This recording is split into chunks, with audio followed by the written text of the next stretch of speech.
furious world leaders in Europe are done playing nice with Donald Trump, and they are now saying they are ready for war. Donald, you're going to try to call our bluff.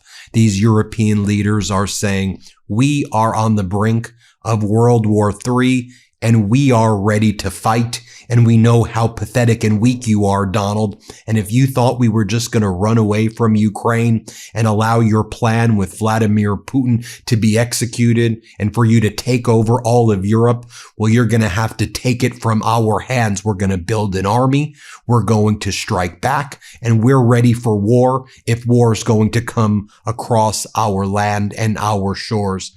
Let me show you what went down again just over the past 24 to 48 hours. And this video is a continuation of the reporting we did from yesterday morning. A quick reminder, make sure you subscribe to this YouTube channel. As you know, we're covering things that corporate news and really no one else is covering in the detail that it needs to. I mean, there are some good reporters, let me be clear, but corporate news is totally ignoring this stuff.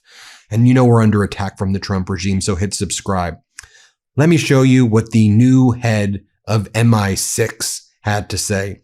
By the way, she's the first female head of MI6. That leadership role is called the C. And here she is giving a powerful speech. Let's play it. All continue to face the menace of an aggressive, expansionist and revisionist Russia seeking to subjugate Ukraine and harass NATO. I find it harrowing that hundreds of thousands have died, with the toll mounting every day because of Putin's historical distortions and his compromised desire for respect. He is dragging out negotiations and shifting the cost of war onto his own population. But Putin should be in no doubt. Our support is enduring. Alongside the grinding war, Russia is testing us in the grey zone with tactics that are just below the threshold of war. It's important to understand their attempts to bully, fearmonger, and manipulate because it affects us all.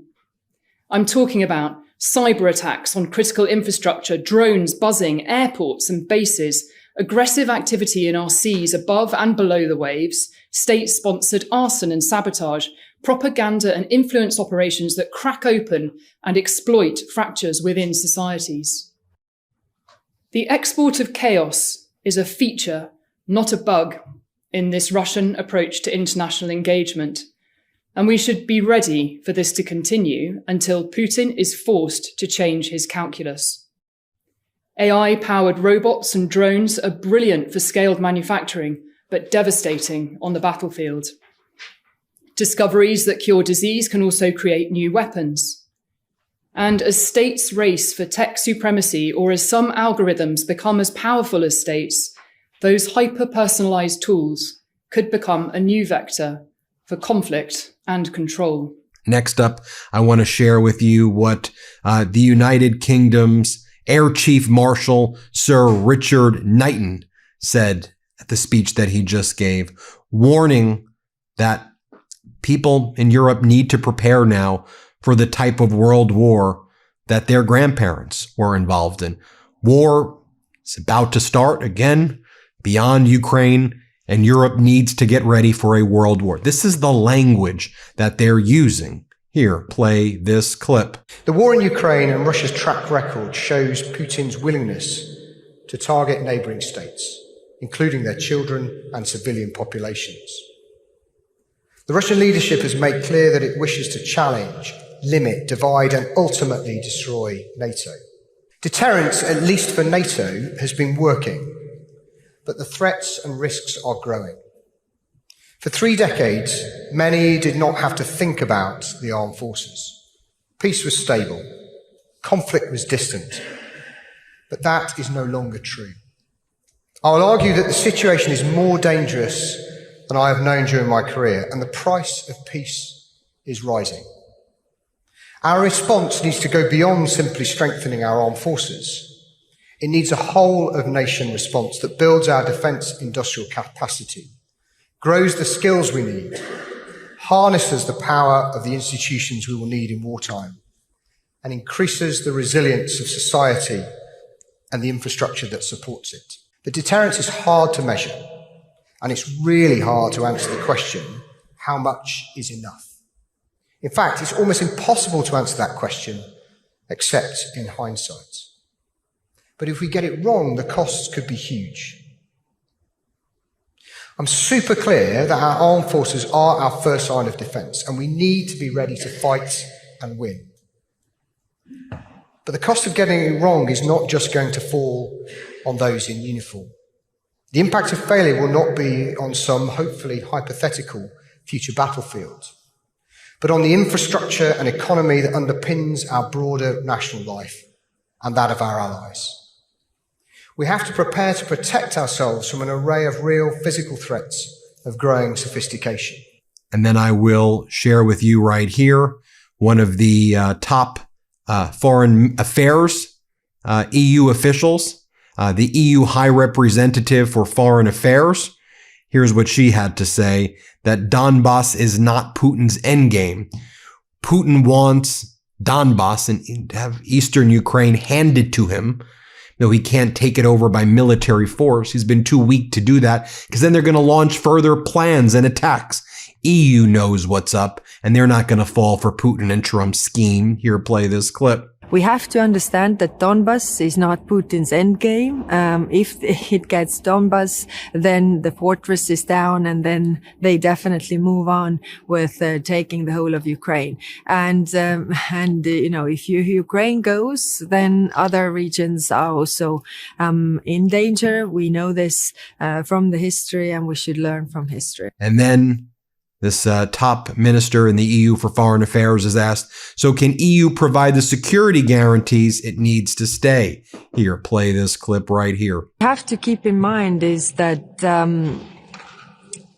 why countries want to be in NATO is because they don't want Russia to invade them, to attack them. And that's why, Sweden and Finland joined NATO. That's why the Baltic states joined NATO, to have this defense umbrella, really.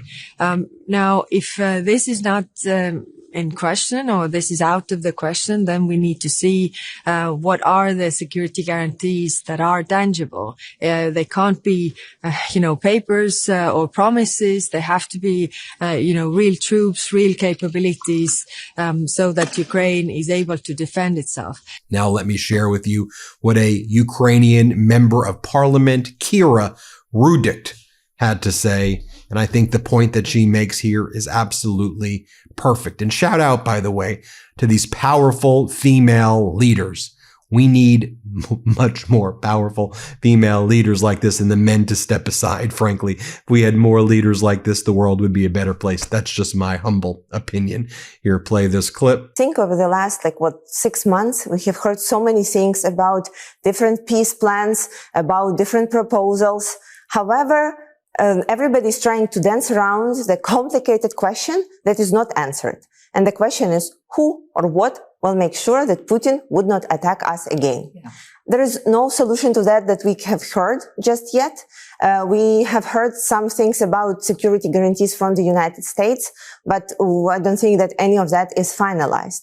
And other than that, what these discussions are about, we do not see that President Trump, who is leading these attempts to negotiate something, we do not see that he has gotten anything from Putin. So I seriously... And he might not even go to the peace talks. Yeah, so this is how does he think that Putin will stop? Hey, Brett here. Allow me to interrupt for just 1 minute because I have major news that isn't getting nearly enough attention, and this may just be the biggest issue of our time.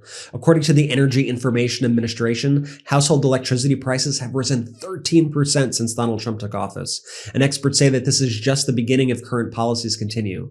As you all know, we've been doing these segments about the climate in our reports because, frankly, this is an issue that isn't getting talked about nearly enough. Across the country, climate pressures and the explosive growth of energy-hungry data centers are straining the grid, driving up rates, and hitting families hard. The New York Times reports that rural Republicans in deep red Georgia and Virginia are now voting for Democrats for the first time because their electric bills keep climbing while their elected officials greenlight these massive AI data centers without any local input.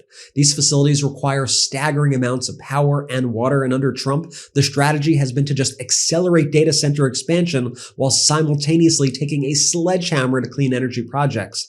That combination inflation, growing demand, and shrinking supply pushes the costs directly onto consumers. Utilities are racing to build expensive new infrastructure, from nuclear projects to new transmission lines, and they're passing all those costs on through higher monthly bills to the people. Communities are pushing back, though. In Arizona and Indiana, citizen pressure forced Amazon and Google to abandon data center plans. Great job speaking out. In Georgia, voters flipped long-held Republican utility seats because they connected the dots between politics, climate policy, and their skyrocketing bills. But here's the main point. This issue is about to define national politics. Electricity is becoming the new price of eggs, if you will. And if leaders, regardless of political party, don't confront the impact of climate change, corporate subsidies, and unchecked AI expansion on household energy costs, this problem will only get worse. This is a crisis that is hiding in plain sight. We all see it with our own eyes, and it demands far more attention right now. So do this for me quickly.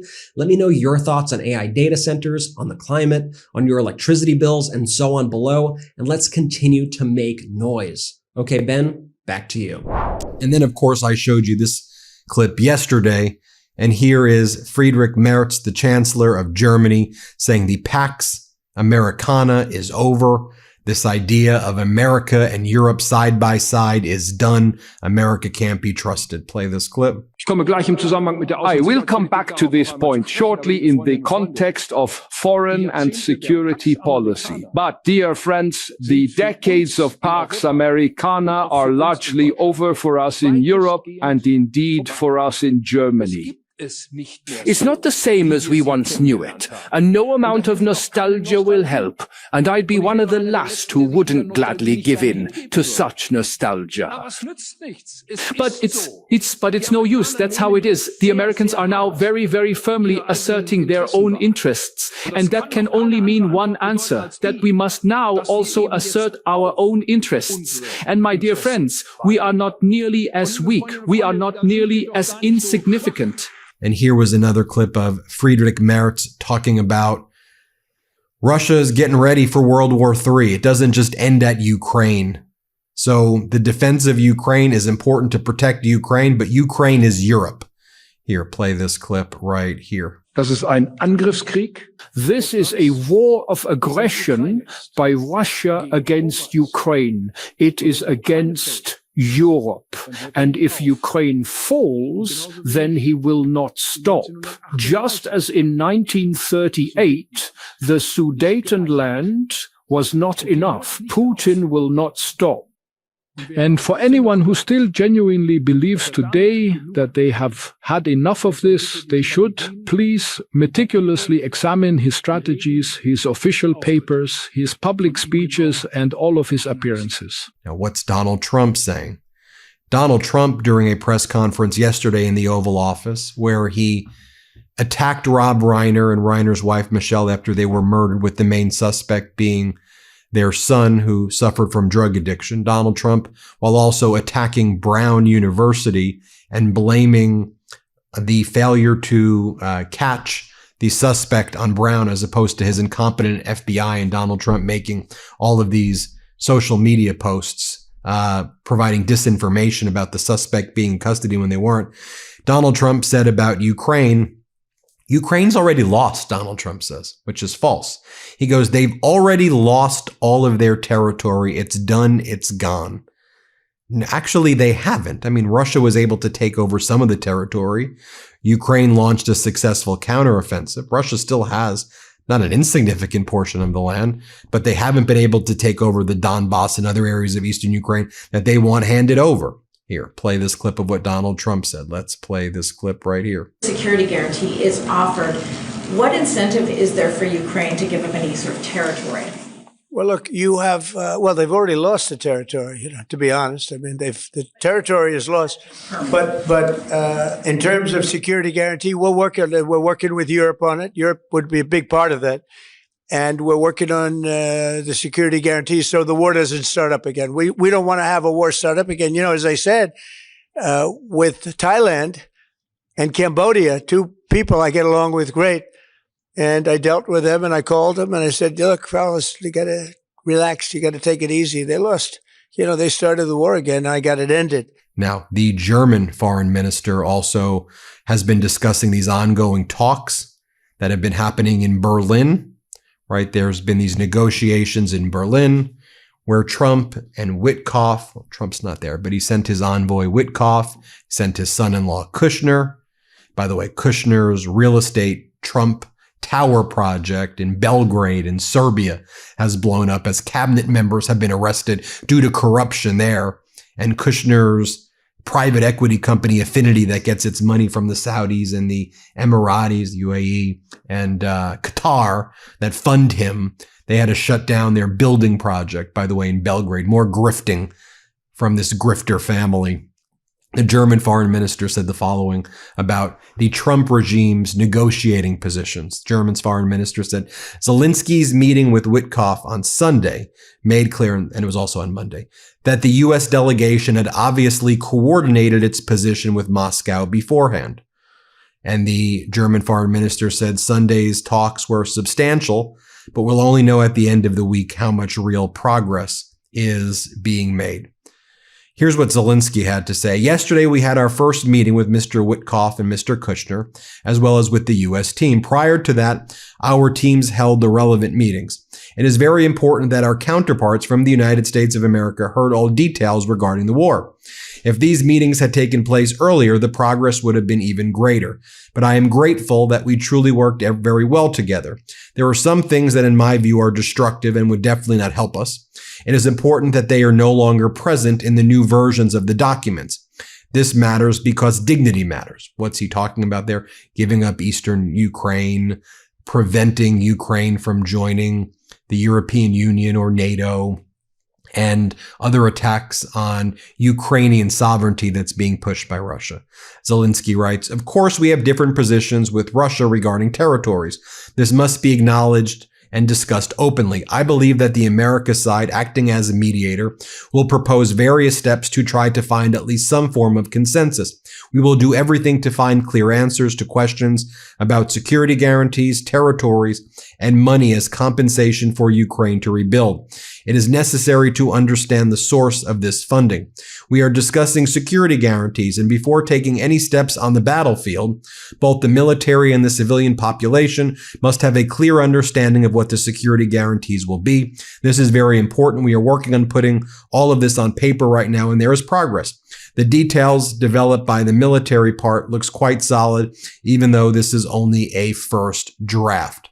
In other words, we don't trust the United States here. We need real security guarantees with teeth, and you're not going to do things that bully us and take away and strip away our dignity. European leaders have published what some of these security guarantees can look like for Ukraine in 6 points. Permanent military support. Ukraine maintains a powerful army, up to 800,000 troops in peacetime. Multinational forces led by Europe within the coalition of the willing. With U.S. support, forces will be created to restore Ukraine's armed forces, protect the skies, and ensure maritime security. Ceasefire monitoring. The monitoring mechanism will be led by the United States with international partners. Legally binding security guarantees. Any new attack on Ukraine will automatically trigger a response. Military, intelligence, economic, and diplomatic. Reconstruction and funding. Frozen Russian assets in the EU will remain blocked. Path to EU. Europe officially confirms its support for Ukraine's ascension to the European Union as a cornerstone for long-term security. And meanwhile, if you want to know what Russia's position is, I showed this on the videos yesterday, but you have Kirill Dmitriev and you have Yuri Yushakov, the top kind of Russian versions of Witkoff and Kushner. They're saying that all they want is full surrender of Ukraine. That's what they're demanding, full surrender. And then you have Sergei Lavrov, Russia's foreign minister, saying that not only do we want Ukraine to surrender, but we demand NATO roll back any of its expansion to its pre-1997 borders. And so Russia's not taking this seriously at all. The Russian plan with the United States is to try to defraud Ukraine into capitulation. But you see the European leaders are preparing for World War III. In I'm not trying to be hyperbolic. I mean, you heard what they were saying, right? Like, you heard their language. Hit subscribe. Let's get to 6 million. Thanks for watching. New Midas merch. Head to store.MeidasTouch.com today and get yourself the best pro-democracy gear and show your support. That's store.MeidasTouch.com.